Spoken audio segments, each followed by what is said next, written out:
ఈ టెక్నిక్ బయట అందరూ చూపించరు, కానీ ఇది లంగ్స్ చివరి భాగాల వరకు, రిబ్స్కి, ఇంటర్కోస్టల్ మజిల్స్కి, రొంపలో శ్లేష్మాలు ఆవిరవటానికి, లంగ్ కెపాసిటీ బాగా పెరగటానికి, మీరందరూ కూడా సులభంగా చేయటానికి ఈ టెక్నిక్ చాలా బాగుంటుంది. ఇది మాడిఫైడ్ టెక్నిక్. ఇది అలా 5 నిమిషాలు 4 నిమిషాలు కనుక చేయగలిగితే మీరందరూ కూడా ముక్కులో ఉండే రొంపలు, ముక్కు బిగింపు, ముక్కులో రొంపలు శ్లేష్మాలు లాంటివి ఉన్నా, ముక్కు ఒకటి బిగిసి ఒకటి గాలాడుతూ ఉన్నా, అలాంటి సమస్యలు, తుమ్ములు, అలర్జీలు ఉన్నవారికి, సైనస్ కంప్లైంట్లు ఉన్నవారికి కూడా ఇలాంటి భస్త్రికలో అవన్నీ చక్కగా ఫ్రీ అవుతాయి.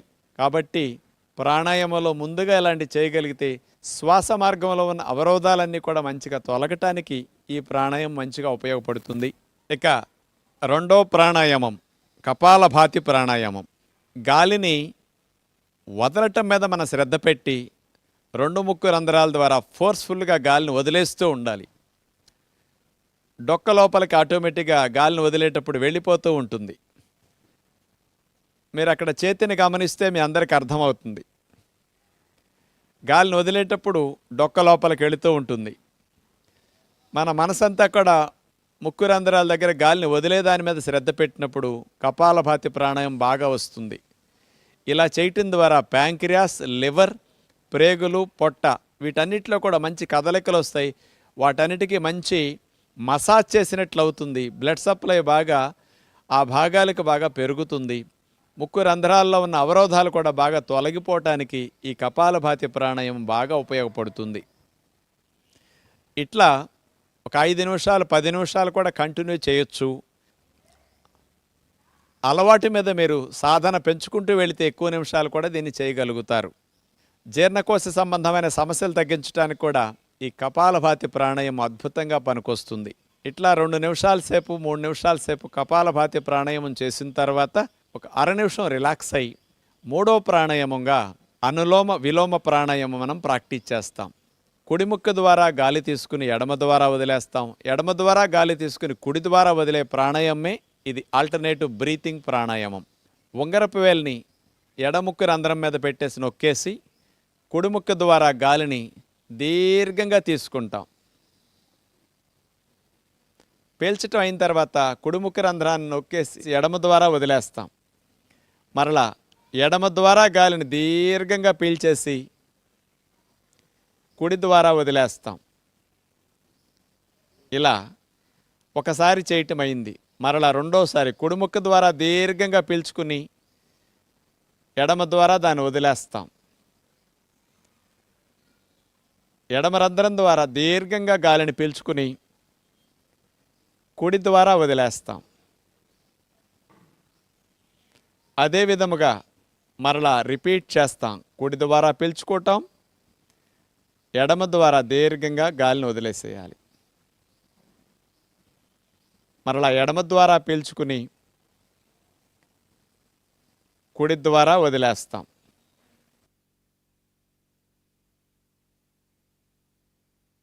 ఇలా మనం 4-5 నిమిషాల సేపు అనులోమ విలోమ ప్రాణాయామం చేస్తే మనసుకి రకరకాలుగా ఒత్తిడి ఉంటే తగ్గుతుంది. ఆలోచనల స్పీడ్ తగ్గుతుంది. శ్వాసలు దీర్ఘంగా వెళ్ళి రావటం వల్ల కూడా ఊపిరితిత్తులు కూడా చక్కగా శాంతిస్తాయి. గుండె వేగం తగ్గుతుంది, బీపీ తగ్గుతుంది, శరీరం అంతా కూడా చాలా బాగా రిలాక్స్ అవుతుంది. ప్రాణాయామాలు ఇట్లాంటి 3 ప్రతినిత్యం చేయగలిగితే చాలా బాగుంటుంది. తొలి శ్వాసతో మన జీవితం ప్రారంభమవుతుంది, తుది శ్వాసతో మన జీవితం ముగుస్తుంది. తొలి శ్వాస నుంచి తుది శ్వాస మధ్య వ్యవధే ఈ జీవితం. ఈ జీవితం సవ్యంగా సాగాలి అంటే ప్రాణవాయువును బాగా తీసుకోవడం తెలియాలి. మనకి ఆహారం తినటం బాగా తెలుసు, గాలి పీల్చుకోవటం బాగా తెలిస్తే శరీరము మనసు రెండూ బాగుంటాయి. ఋషులిచ్చిన విజ్ఞానంలో ప్రాణాయామం గొప్ప శక్తినిచ్చే అభ్యాసం. కాబట్టి ప్రతిదినం మనం ప్రాణాయామాన్ని తప్పనిసరిగా అభ్యాసం చేస్తే 10-15 నిమిషాలు శారీరక మానసిక ఆరోగ్యాలు బాగా మెరుగవుతాయి. సూక్ష్మ వ్యాయామాలు, సూర్య నమస్కారాలు, ప్రాణాయామాలు ఇవన్నీ అభ్యాసం చేయటం పూర్తయింది.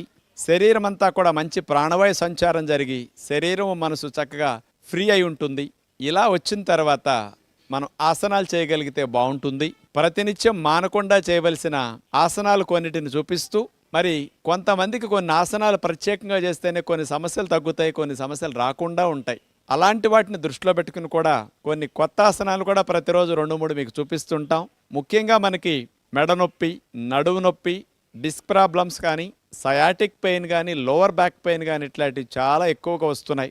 వయసుతో సంబంధం లేకుండా, చేసే పనితో సంబంధం లేకుండా అందరికీ ఇలాంటి సమస్యలు వచ్చి ఇబ్బంది పెడుతూ ఉన్నాయి. ఇలాంటి సమస్యలు రాకుండా మీరు 8-10 గంటలు ఉద్యోగ వ్యాపారాలు చేసుకోవాలన్నా, మీ కుటుంబ వ్యవహారాలు చూసుకోవాలన్నా శరీరం సహకరించాలి. కాబట్టి మెడపోసల నుంచి ముడ్డిపోసల వరకు అన్ని భాగాలకి బాగా మేలు చేసే అతి ముఖ్యమైన కొన్ని ఆసనాలను మనం ముందుగా చూద్దాం. ముందుగా చూపించబోయే ఆసన్ అర్ధచక్ర ఆసన్. శరీరాన్ని హాఫ్ సర్కిల్లో మనం బెండ్ చేస్తాం. ఇది నడుము నొప్పి, మెడ నొప్పి తగ్గించడానికి, అలాంటి నొప్పులు లేని వారు రాకుండా చేసుకోవటానికి అద్భుతంగా ఉపయోగపడుతుంది. ముఖ్యంగా బ్యాక్ పెయిన్ ఉన్న వారికి విశాఖపట్నం 2025 జూన్ 21న 11వ అంతర్జాతీయ యోగా దినోత్సవానికి వేదిక కానుంది. ఈ మహత్తర కార్యక్రమంలో ఏకకాలంలో భారీ యోగా ప్రదర్శన నిర్వహించనున్నారు. ఈ వేడుకకు ప్రధానమంత్రి శ్రీ నరేంద్ర మోదీ గారు ముఖ్య అతిథిగా విచ్చేస్తున్నారు. ఈ అపురూప సందర్భాన్ని పురస్కరించుకుని గౌరవ ముఖ్యమంత్రి శ్రీ నారా చంద్రబాబు నాయుడు గారు యోగా ప్రతి ఇంటికి, ప్రతి వ్యక్తికి చేరాలన్న లక్ష్యంతో యోగాంధ్ర 2025 పేరుతో 30 రోజుల ప్రత్యేక కార్యక్రమాన్ని ప్రారంభించారు. మే 21 నుండి జూన్ 21 వరకు నెల రోజుల పాటు రాష్ట్ర వ్యాప్తంగా యోగా కార్యక్రమాలు విస్తృతంగా కొనసాగుతున్నాయి. ఈ కార్యక్రమం ద్వారా కనీసం 2 కోట్ల మంది ప్రజలు యోగాలో పాల్గొనేలా అవగాహన కల్పిస్తూ శిక్షణా కార్యక్రమాలను ప్రభుత్వం చేపడుతోంది. 10 లక్షల మందికి పైగా యోగా సర్టిఫికేట్లు ఇవ్వాలన్నది ప్రభుత్వ ప్రధాన లక్ష్యం. మన ఆరోగ్యం కోసం, మన కుటుంబం కోసం, మన రాష్ట్రం కోసం యోగాంధ్ర 2025 కార్యక్రమంలో ప్రతి ఒక్కరూ భాగస్వాములు కావాలి. ఉద్యోగ వ్యాపారాలు చేసేటప్పుడు కూడా కుర్చీలో కూర్చుని నొప్పి వచ్చిన వారికి కుర్చీలోంచి లేచి అక్కడే 1 నిమిషం 2 నిమిషాలు ఈ అర్ధచక్రాసనం చేస్తే మళ్ళా 2-3 గంటలు నొప్పి లేకుండా మీరు పనిచేసుకోవచ్చు. అలా నడుము మీద చేతులు పెట్టి నుంచున్న తర్వాత 2 కాళ్ళ మధ్యలో 1 అడుగు దూరం వచ్చేటట్లు మనం అలా జరిపి నుంచోవాలి. ఎందుకంటే తూలి పడిపోకుండా బ్యాలెన్స్ కోసం. 2 అరిచేతుల్ని పిరుదుల పై భాగంలో, నడుము వెనక భాగంలో అలా పెట్టాలి. 2 మోక చేతులు ఎంత దగ్గరికి రావటానికి వెనక నుంచి ప్రయత్నం చేస్తే నొక్కగలిగితే అంత మంచిది. తర్వాత గాలిని బాగా పీల్చుకుంటూ మెడని నడుముని వెనక్కి విరవాలి. విల్లు విరుస్తాం కదా, అలా వంగి అదే భంగిమలో కదపకుండా మనం 1 అర నిమిషం కానీ నిమిషం కానీ అట్లా ఉండవలసి వస్తుంది. సెకండ్ రౌండ్ నడుము మీద చేతులు పెట్టి నుంచున్న తర్వాత 2 కాళ్ళ మధ్యలో 1 అడుగు దూరం వచ్చేటట్లు మనం అలా జరిపి నుంచోవాలి. 2 అరిచేతుల్ని పిరుదుల పై భాగంలో, నడుము వెనక భాగంలో అలా పెట్టాలి. 2 మోక చేతులు ఎంత దగ్గరికి రావటానికి వెనక నుంచి ప్రయత్నం చేస్తే నొక్కగలిగితే అంత మంచిది. తర్వాత గాలిని బాగా పీల్చుకుంటూ మెడని నడుముని వెనక్కి విరవాలి. అలా వంగి అదే భంగిమలో కదపకుండా మనం 1 అర నిమిషం కానీ నిమిషం కానీ అట్లా ఉండవలసి వస్తుంది. ఇలా కొంతమందికి చేతులు సీటు పై భాగంలో పెడితే కుదరని వారు నడుము ప్రక్కలంబటా కూడా చేతులను పట్టుకుని ఇంకొంచెం బ్యాలెన్స్ కుదురుతుందన్నమాట. ఇలా కూడా అర్ధచక్రాసనం చేయొచ్చు. ఎంతవరకు మీకు వంగటానికి అవకాశం ఉంటే అంతవరకు అట్లా ప్రయత్నం చేసి, అలాగే గాలిక వెళ్ళదు, ఎందుకంటే ఊపిరితిత్తులు వ్యాకోచించాయి కాబట్టి మెల్లగా ఉండలేనప్పుడు అట్లా తీసేస్తారు.